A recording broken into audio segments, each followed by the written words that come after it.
we decided completely to change our life. It happens a lot after the COVID. A lot of people wanted to change completely their way of living. And for us, it was a new opportunity to restart our life. And we came to Dubai. Let's try, because I'm 40 years now. And I say, okay, let's try to come to Dubai and do something here, because if I don't do it now, I will never do it. So I don't do the things for money or for friendship, or I really do the things for the woman to be better and to feel better in their life with their hair. And when they wake up, they thank me.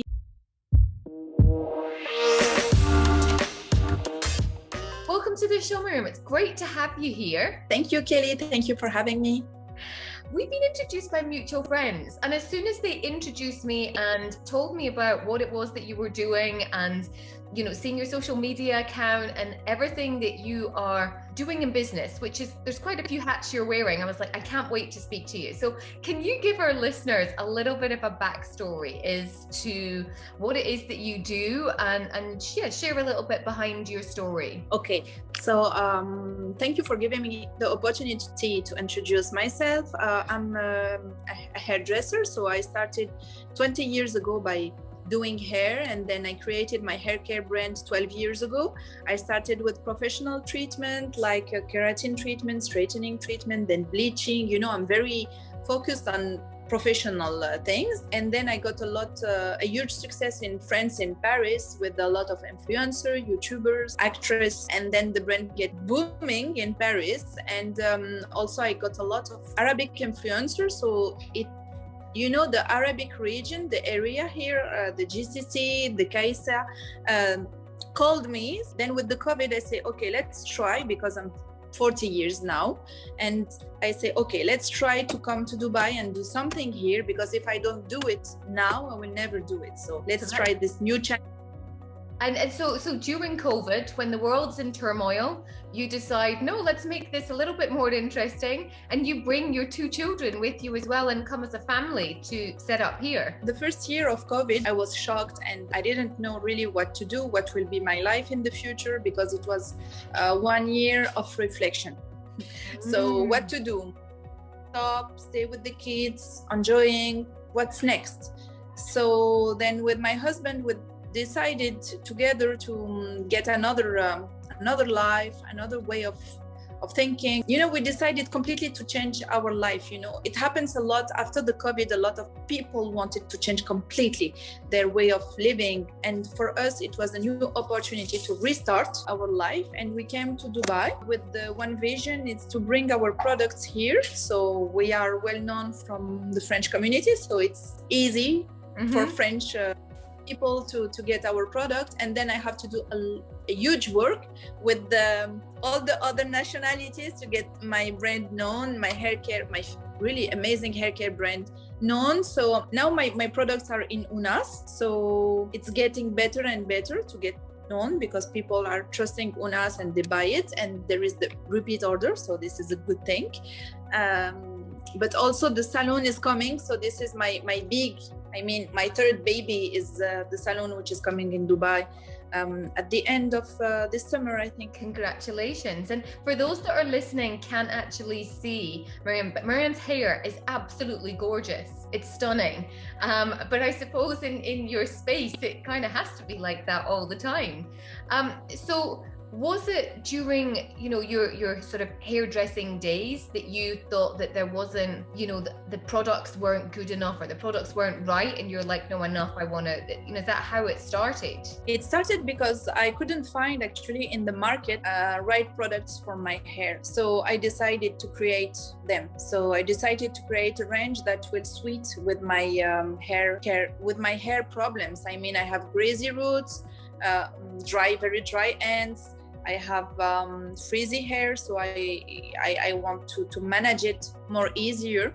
And then I created a small range, and then I got my clients asking me for more volume, for hair loss, for kids range, for, so Then now it's a complete range with more than 300 products. 300? Yeah. How do you remember them all?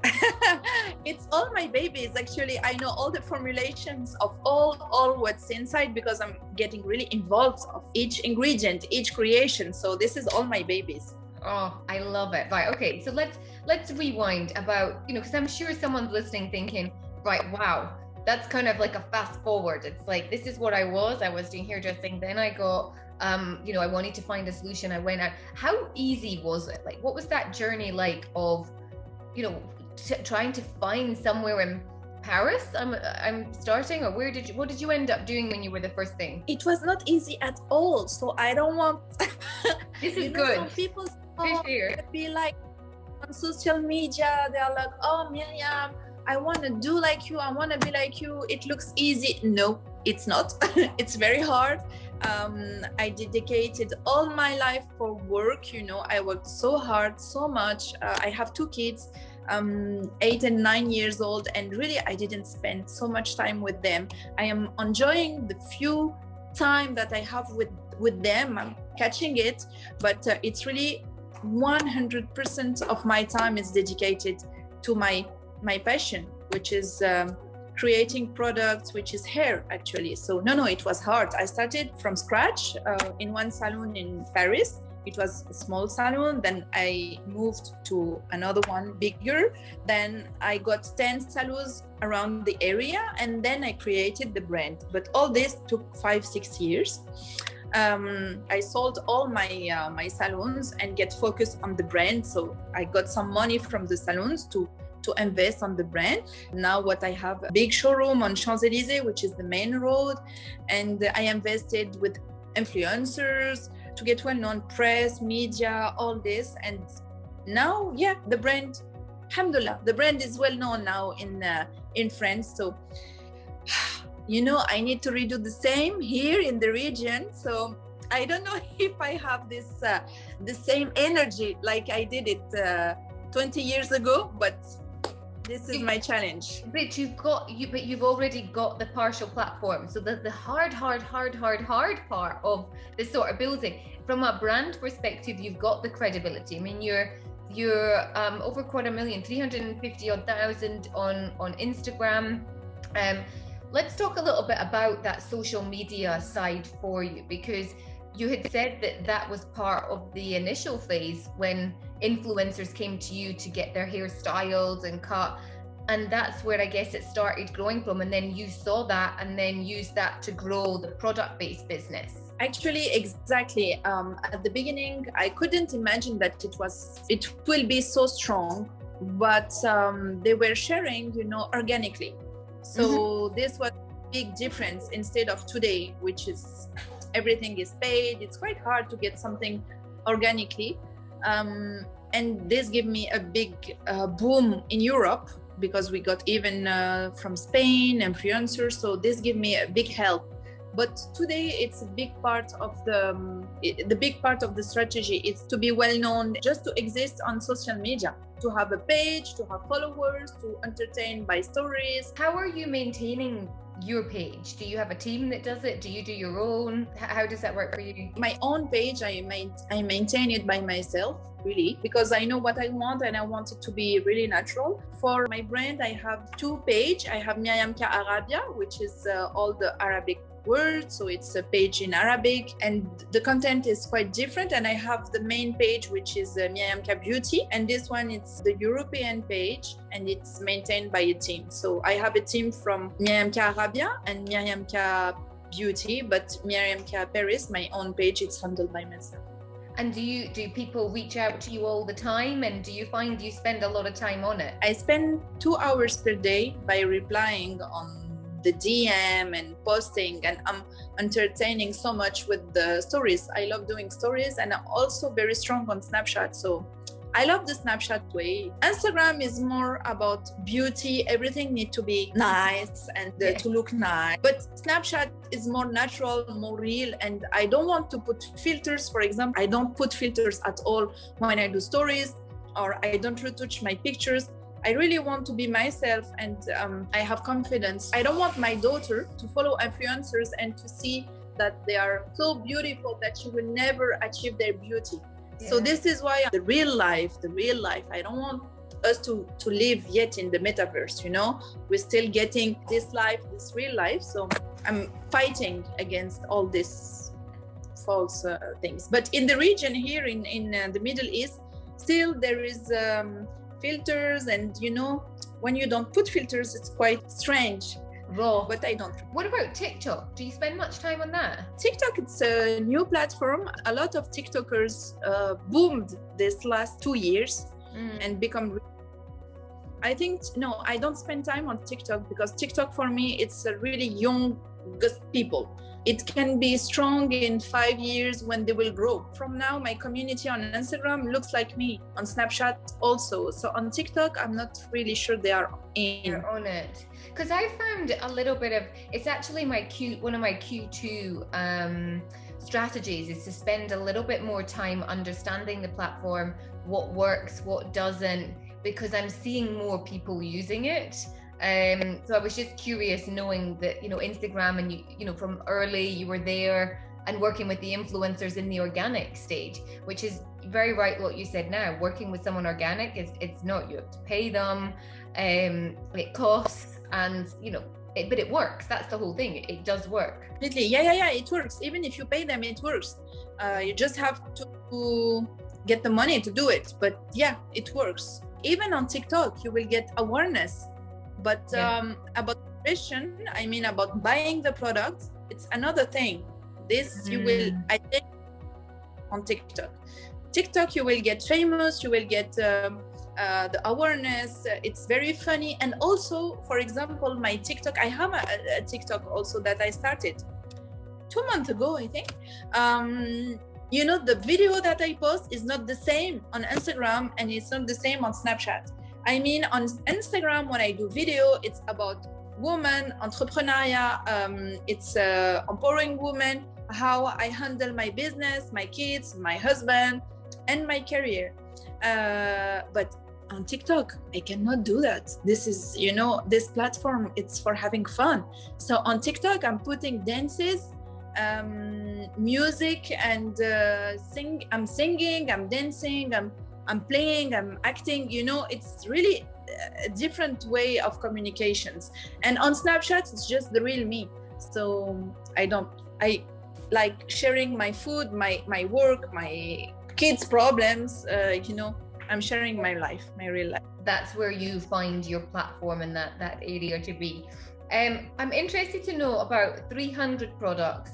Which one is your best seller? And why is it so successful? I will never choose a product between my 300 products because all for me has a signification. And if I create one of them, it's because it's in demand and there is a need.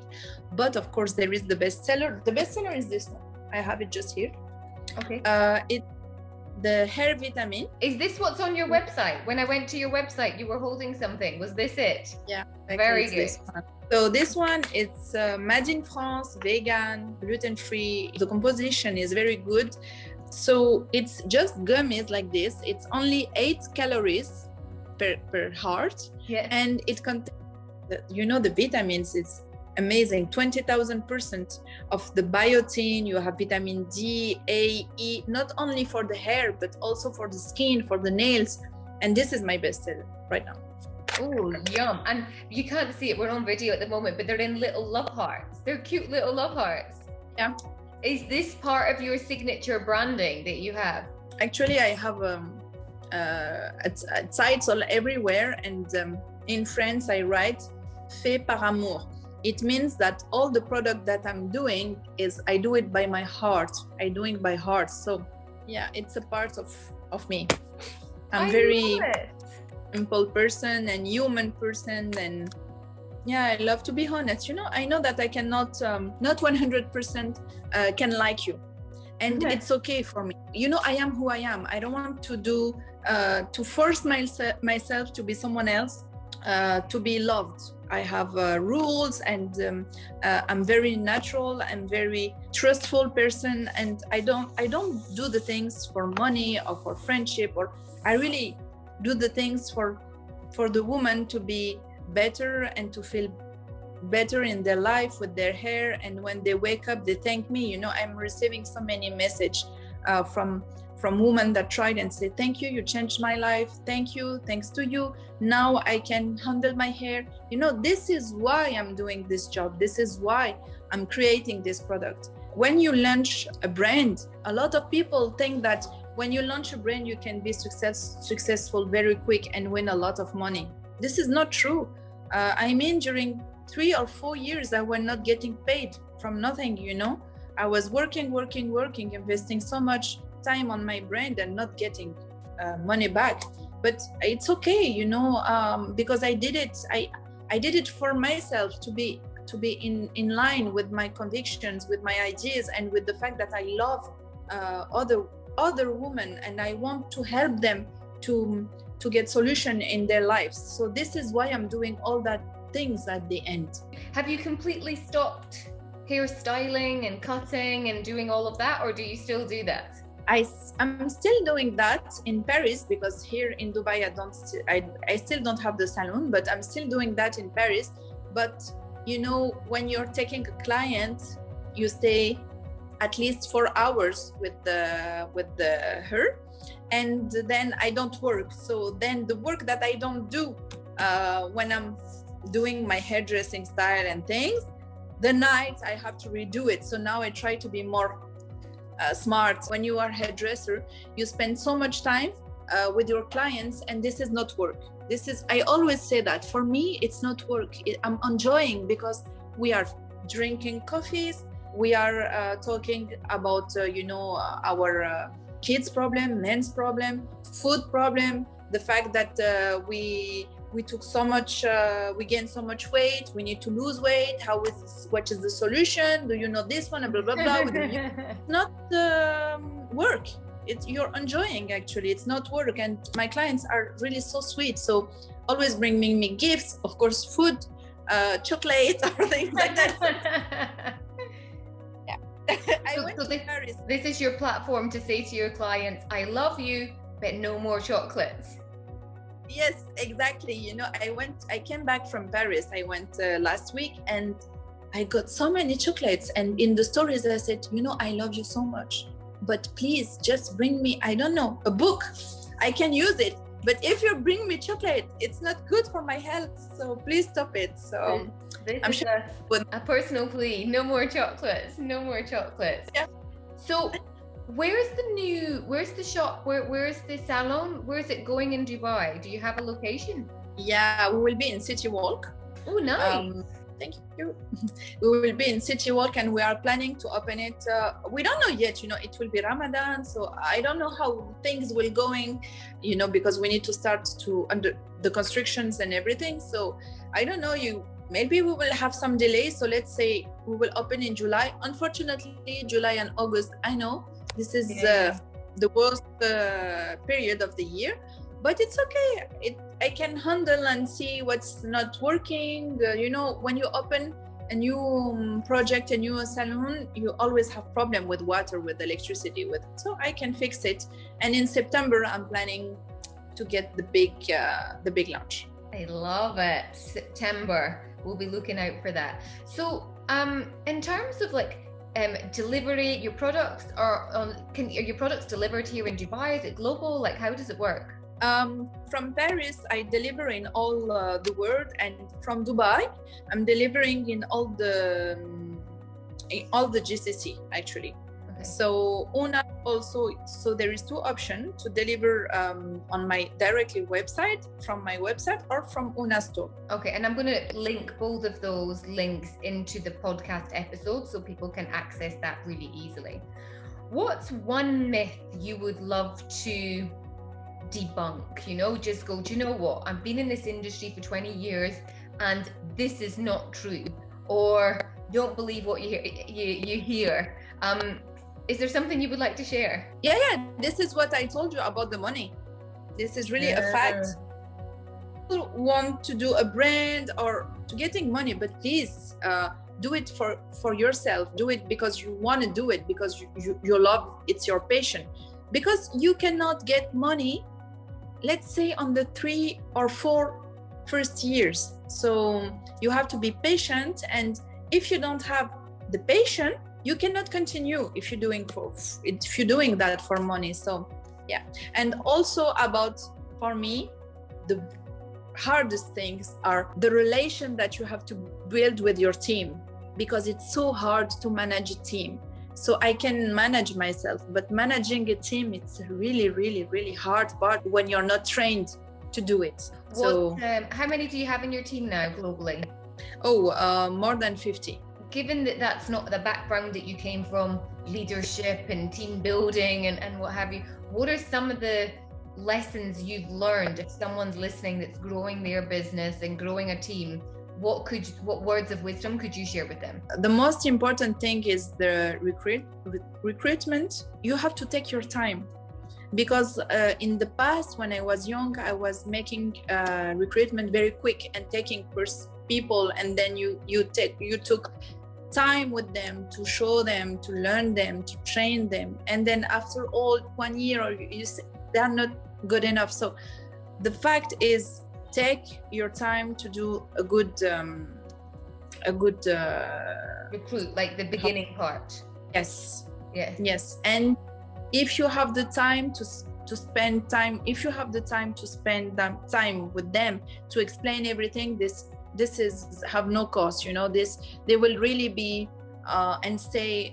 All the person that I was physically trained and I stay with them and they grow with me, they are still here 10 years after, they are still in the company.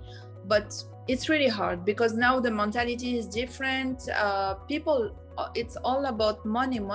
They're not even involved in a vision. So what's your vision then for the next 5 years? Oh my God. Really? Before I came to Dubai, I was planning to spend 5 years in Dubai, to open the salon, to launch the brand, and then to go to New York, because I have some connection in New York. And I think that it will be a good next step for me, for the brand. Normally the brand from US grow in the US and then go in Europe, or absolutely. I was thinking that you're going the other way. For sure, I'm from Europe. So from Europe, I'm going, first of all, I'm making a first stop here in GCC, and then let's go to New York. And I don't want to go to LA, or for me, really, New York, I love this city. It's look like me. It's like Paris, it's like Dubai, it's moving fast, and I love New York so much.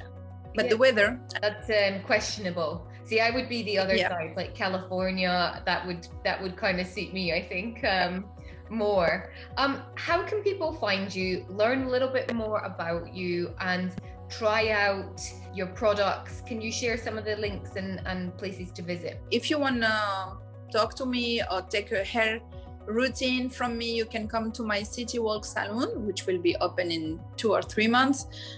So it's Myriam K Paris salon in City Walk, and I have another one in Paris, which is Myriam K Paris, which is in Champs-Élysées. And you can just DM me if you are in another region and you cannot find me, and I will be glad to share with you my tips, my hair tips, and my products to get you more well known about my products. I love it. And there was something that you'd said that really resonated. So you're 20 years in the industry. I was 20 years in fashion, and I've come out of it over the past sort of 3 or 4 years, and now in the personal branding space. But what you were saying about why you do what you do, why I did the styling in the very beginning, was I wanted to make women feel great and make them feel more confident. And what you were saying is exactly the same. You're in that industry because you love making people feel good about themselves, and that's never changed, but the product has allowed you to be more scalable and reach more women, I guess. Exactly. And it's very limited when you get someone face to face. You cannot get advices in the same day, but when you are talking on social media, like we're doing now, the podcast, you can touch so many women and help them with their fights, because the hair is so much important. And I saw it with my old clientele. They are really picky about their hair, you know. They don't want the hair when they wake up the morning. They don't know how to style it also. So, okay, they go to the hairdresser, but they have a nice hair. And then the next day, how they will handle it. So this is where I came in. And this is where I can give advices and help them. I think for me, the most important thing is a hairdresser is a hairdresser. But when you build a relation with your clients, when you build a trustful relationship, this is priceless, because they trust you. They know that if you give one tip if you give advices, they will follow it and they will get better, you know, about their hair, about their confidence, self-confidence, about their skin, about everything. So this is what I'm looking for. I'm looking for women to be more independent, also about hair, not only about money, but to be more independent about hair and to have a good hair day at least. And we all deserve good hair days. We all deserve it. Thank you so much. And we can have it, yes, with the help of your products. Thank you so much. It was great speaking to you and learning a little bit more and sharing that with our listeners. There's so much value in that, and I cannot wait to come down and try the new salon and have my blow dry. Thank you, Kelly. Thank you so much for the opportunity you gave me to introduce myself. And I'm waiting you in September, I think. Sounds good. Thanks so much. See you. Bye.